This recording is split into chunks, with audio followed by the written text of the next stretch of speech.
Muito boa tarde, como é que vocês estão? Hoje é o nosso 9º dia aqui dessa jornada Desperte Sua Voz. Como é que tá sendo aí para vocês?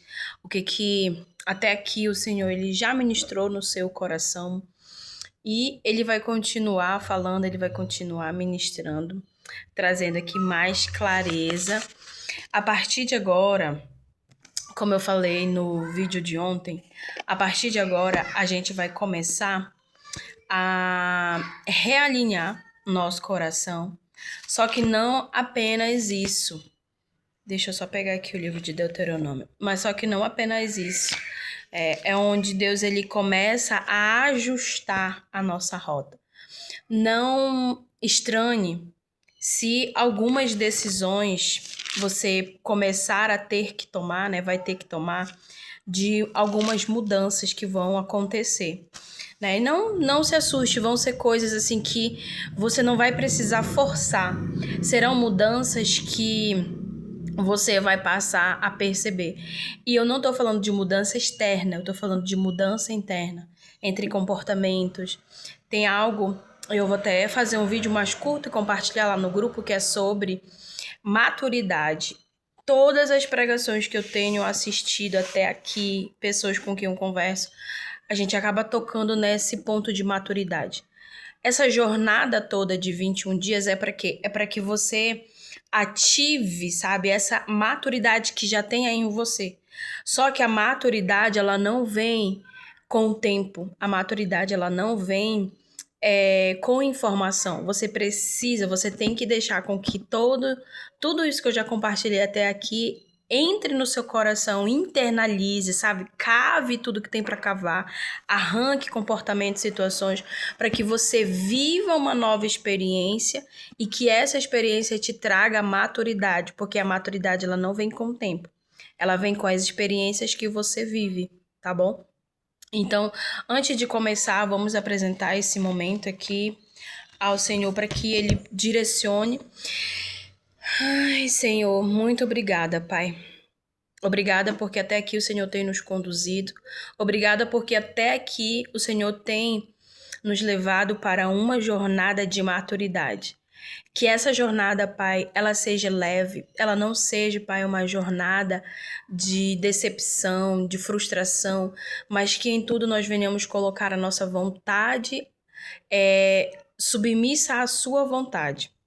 É o que eu te peço no nome de Jesus. Tire toda e qualquer distração que possa surgir na mente, no dia a dia da vida de cada pessoa e que ela se mantenha aqui firme e forte até o final desses 21 dias e que ela saia despertada, Senhor, com a sua mensagem, com a clareza daquilo que o Senhor a chamou desde o início, desde quando o Senhor a projetou antes mesmo de ela ser concebida no ventre da mãe. É o que eu te peço no nome de Jesus. Amém. E o capítulo de hoje fala sobre o orgulho do coração, né? Porque a maturidade, a gente acha que a maturidade ela é mais ou menos assim. Quando a gente começa a ter uma certa autonomia, quando a gente já começa a decidir algumas coisas, o nosso coração, ele tem a tendência a achar de que, eu já sei, eu não preciso mais. Só que quando se trata de Deus, quando se trata do reino, sempre vai existir dependência nossa com Ele. Por isso não importa o lugar, não importa a condição, não importa a sua condição financeira, se ela é boa, se ela é ruim, se você está no deserto ou se você está no palácio, a dependência de Deus ela nunca acaba. A gente tem que entender isso. Porque o orgulho, quando a gente começa a ter experiências, se desenvolver, o nosso coração ele começa a ficar orgulhoso. E tem um outro devocional, eu acredito que é nesse caderno, que fala pra gente... eu não vou conseguir achar aqui, mas é nesse caderno que eu tenho, que é mais ou menos assim, que Deus, ele fala pra gente cuidar para que a gente não deixe que a autossuficiência nos tire dessa dependência. A autossuficiência que eu já sei fazer, né? Eu me viro sozinha, eu dou conta. Então é mais ou menos isso, tá? O capítulo 9 Deixa eu pegar aqui. Ele diz assim, ó: a vitória pela graça de Deus. Ouça, ó Israel, de Deuteronômio, tá? Só lembrando. Hoje você atravessará o Rio Jordão para ocupar a terra que pertence às nações muito maiores e mais poderosas que vocês. Povos que vivem em cidades com muralhas que chegam até o céu. Olha só. Será que era alto? Seus habitantes são fortes, altos, descendentes dos famosos de Enaquins. Você já ouviu o ditado: quem é capaz de resistir aos Enaquins? Esteja certo, porém, de que o Senhor, seu Deus, vai adiante de você como um fogo devorador. Ele os derrotará e os humilhar diante de você para que você os expulse e o destrua rapidamente, como o Senhor prometeu. Aí é só esse versículo que eu marquei, e depois, no versículo 4, Deus fala assim, ó: depois que o Senhor seu Deus tiver feito isso por vocês, não diga em seu coração: o Senhor me deu essa terra porque eu sou justo. Não, é por causa da perversidade das outras pessoas, das outras nações, que eles expulsam diante de você. Você não está prestes a tomar posse dessa terra porque é justo ou íntegro, ou seja, porque você faz grandes obras, porque você tem um título, você tem um status, não. O Senhor, seu Deus, expulsa essa nação diante de vocês somente por causa da perversidade dela e para cumprir o juramento que fez a seus antepassados, a Abraão, Isaque e Jacó. Reconheça, portanto, que o Senhor, seu Deus, não lhe dá essa boa terra como propriedade porque você é justo, pois não é. Na verdade, você é um povo teimoso. É forte, Brasil. Quem é teimoso e reconhece isso? Sim, nós somos teimosos. É por isso que o Senhor, tudo que Ele for dar a cada um de nós, independente do que você está esperando, a gente tem que cuidar para que o nosso coração ele não infle de ego, de orgulho. Porque volta e meia, a nossa carnalidade, ela tende a nos levar a colocar a nossa segurança, o nosso apoio em coisas materiais, em coisas físicas e performances, né? Do versículo 7 ao 21, o coração ele não consegue sustentar a espera e dependência, porque ele vai procurar substitutos emocionais. Do versículo 7 ao 21, Deus fala assim, ó: lembrem-se e jamais se esqueçam de como vocês provocaram a ira do Senhor, seu Deus, no deserto. Desde o dia que saíram do Egito até agora, vocês têm se rebelado contra o Senhor constantemente, até mesmo no Monte Sinai. Deixa eu ler o 21, que ele diz assim, ó: tomei o pecado de vocês, o bezerro que haviam feito, o derretido no fogo, e o moí até virar pó fino. Em seguida, joguei o pó no riacho que desce ao monte. O que acontece? Aqui Moisés ele está falando que assim quando Deus entregar tudo para eles, a espera, né? Porque eles atravessaram só o rio ainda, né? Eles estão nessa transição entre atravessar o Rio Jordão e conquistar a terra. Só que não é atravessei já é minha. Desculpa. Atravessei já é minha, não. Vai existir umas novas instruções antes da conquista. Então, olha só, para as situações que a gente vive hoje, para a realidade que a gente vive hoje, o que mais Deus está tratando em mim e você é a espera.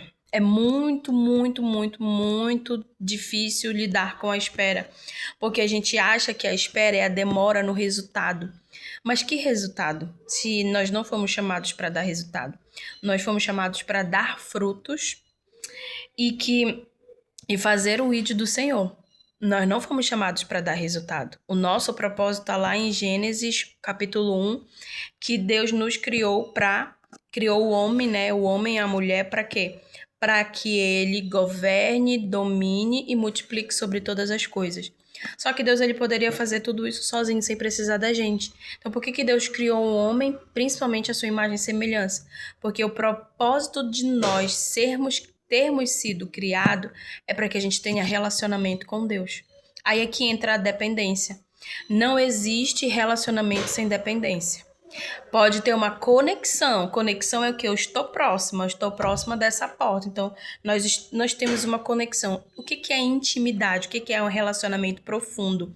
É eu conhecer todos os detalhes dessa porta aqui. Por exemplo, se eu quiser vender ela, eu vou ter que falar dos benefícios, eu vou ter que falar a origem dessa madeira, a origem dessa fechadura. Ou seja, a intimidade, o relacionamento, ele já envolve muito mais do que conexão, ele envolve entrega. E aí o propósito que Deus nos criou foi exatamente para isso, para a gente se relacionar com Ele. Só que durante a saída do Egito até a Terra Prometida, o povo, ele sempre se baseou em algo material.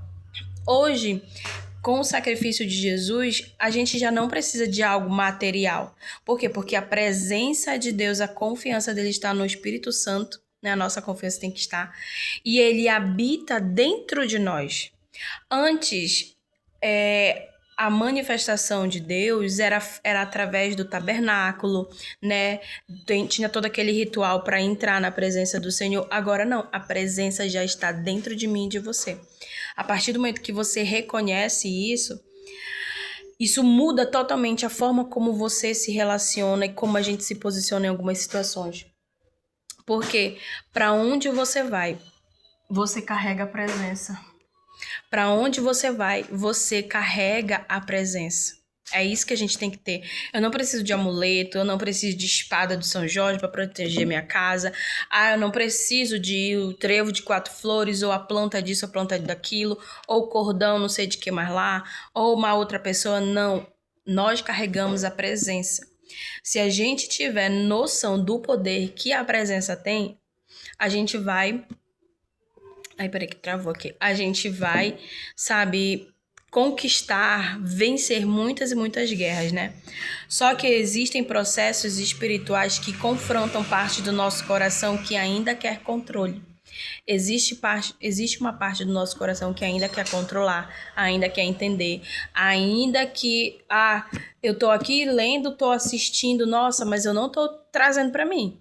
Eu tô vendo aqui, meu irmão, meu pai, meu marido, fulano deveria estar assistindo esse vídeo, essa live, e não é sobre fulano. Lembra que eu falei lá no início?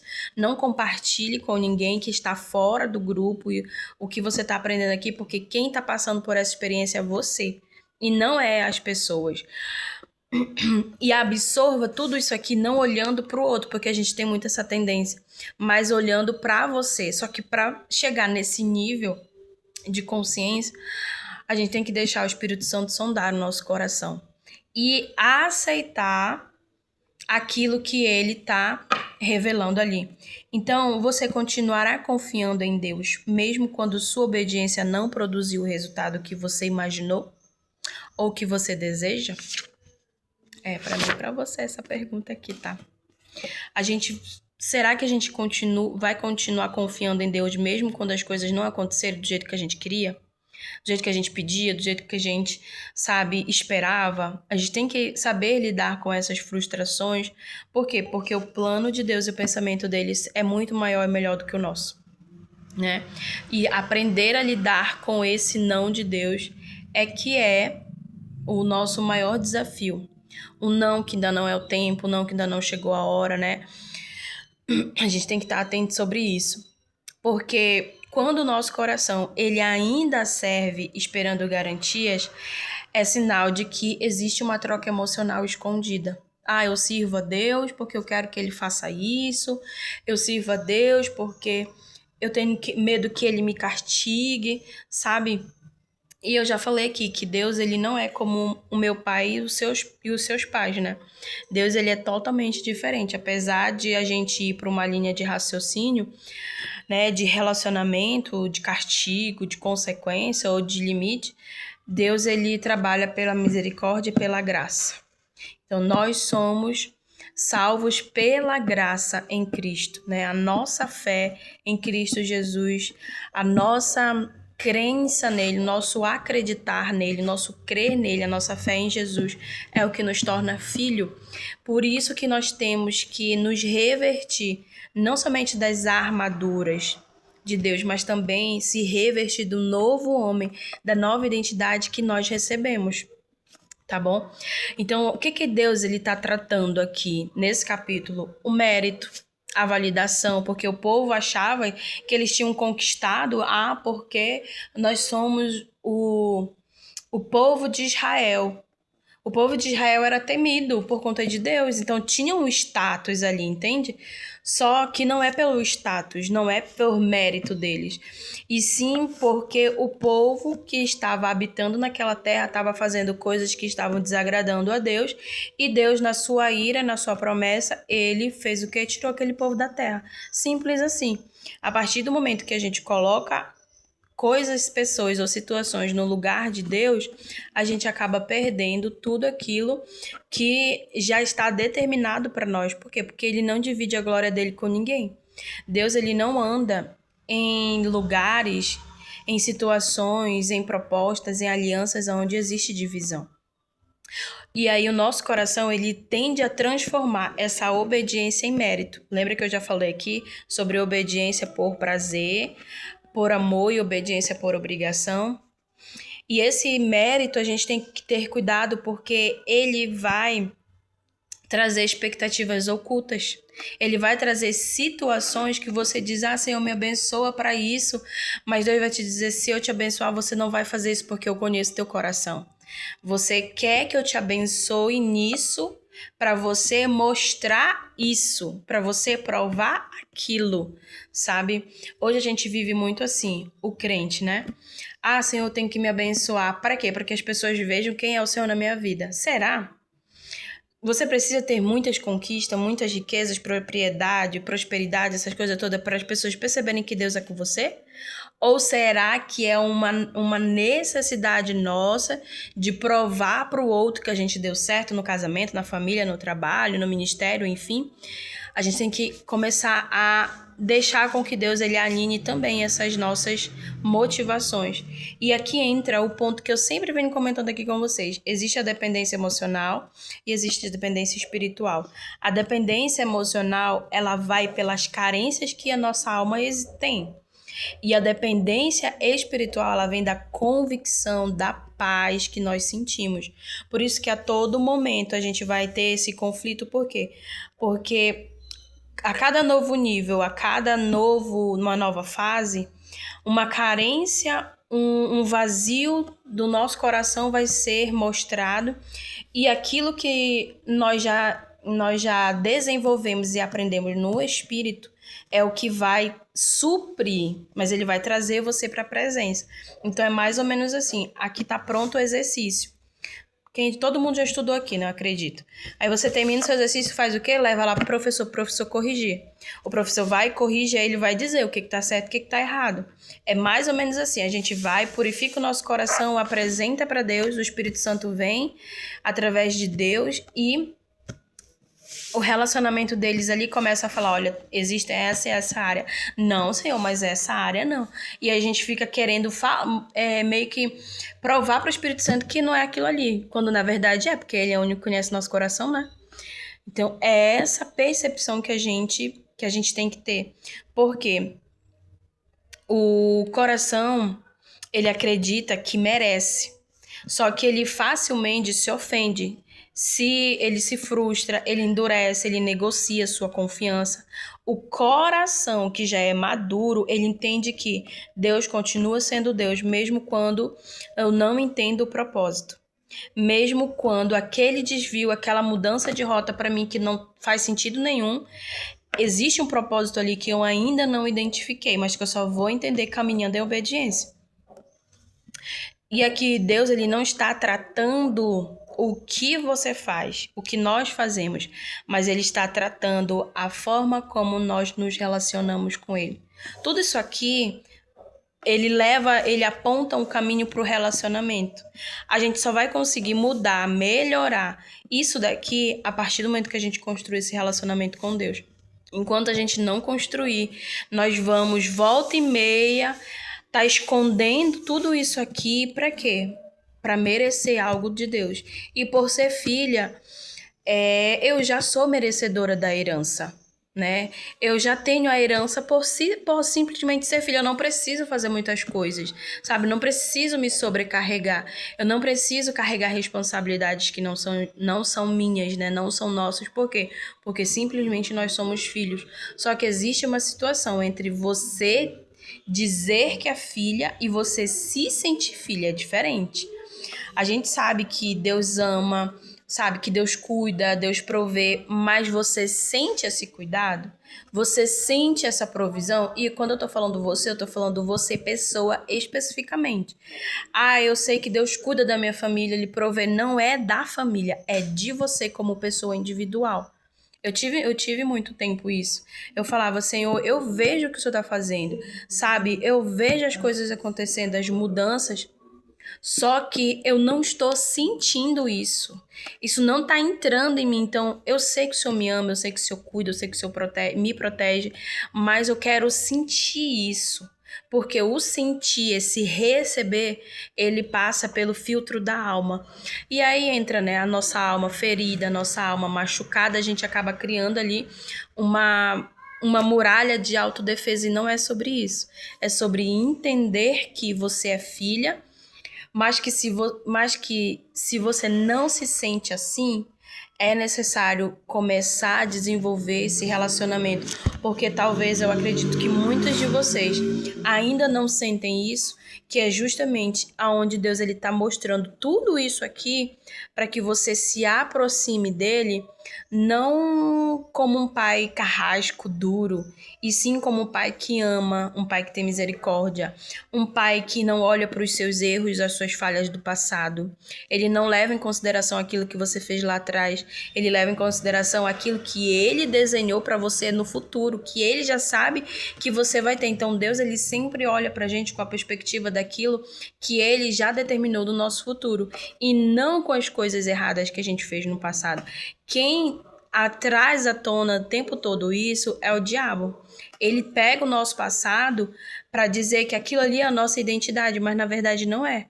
Deus não. Ele pega o nosso passado como informação para dizer: eu te tirei daqui e você se tornou isso aqui. Então, quando você se tornar uma grande mulher de Deus, referência, sabe? Quando você conquistar aquilo que Deus ele já determinou, não esqueça de onde eu te tirei. Não esqueça de onde você saiu. Não esqueça quando você tiver tudo, o dia que você não teve nada. Não esqueça quando não tinha ninguém para conversar e era você que me buscava de madrugada. Você só tinha eu, não tinha ninguém para conversar contigo. É esse nível de relacionamento que Deus ele quer que a gente desenvolva com ele. Amém? Então, no final aqui do PDF tem lá o exercício, as perguntas, faça as perguntas, responda ela e não esqueça de marcar lá na sua árvore, tá bom? Então, Pai, quero te apresentar aqui, Senhor, esse 9º dia, Pai. E muito, muito, muito obrigada, porque o Senhor está me levando para esse caminho. O Senhor está me levando, Pai, para esse nível de maturidade, para esse nível de relacionamento, Pai. E eu sei, Senhor, que para esse nível de maturidade existe uma profundidade que nós temos que acessar. Por isso eu oro, Pai, repreendendo todo medo na minha vida, todo medo na vida dessas pessoas que vão estar aqui, Pai, que elas venham, Senhor, se revestir, Pai, da Tua palavra, Senhor, que diz que nós temos que nos revestir do novo homem, dessa nova identidade, que somos filhas, que somos herdeiras, que somos embaixadoras do reino, Pai, no nome de Jesus.